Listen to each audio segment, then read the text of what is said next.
সর্বপ্রথম আমি শারদীয়া পূজা উপলক্ষে সবাইকে আমি হার্দিক অভিনন্দন ও শুভেচ্ছা জানাতে চাই।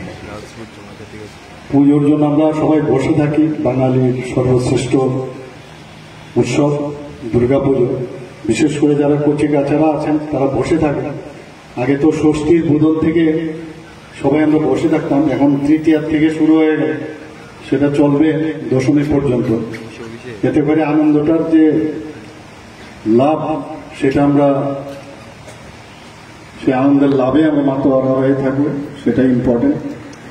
এবং আমি একটা কথা আপনাদের কাছে খুব বলার চেষ্টা করব এবং বলতে চাই যে ত্রিপুরাতে এখন কিন্তু শান্তি সম্প্রতি দিক দিয়ে যদি আপনারা বলেন বিগত দিনের থেকে অনেক অনেক অনেক ভালো, কিন্তু তারপরও চারিদিকে চক্রান্ত হচ্ছে। যেভাবে হোক আমাদের মধ্যে যে জাতি জনজাতি এবং বিভিন্ন সম্প্রদায়ের মধ্যে আমাদের যে ঐক্য, সেটাকে যেভাবে হোক কোনো না কোনোভাবে চক্রান্তকারীরা চক্রান্তের চেষ্টা করছে।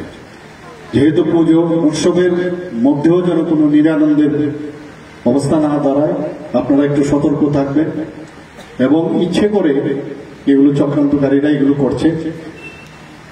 পুলিশের কাজ করবে, আরক্ষা দপ্তর তার কাজ করবে, কিন্তু চেষ্টা থাকবে যে যেন আমরা এর মধ্যে জড়িত না হয়ে পড়ি। এই দিকটা ভেরি ইম্পর্টেন্ট। কাজে আমরা আনন্দে মাতব, আমাদের কারণে অন্যরা যাতে নিরানন্দে না যায়।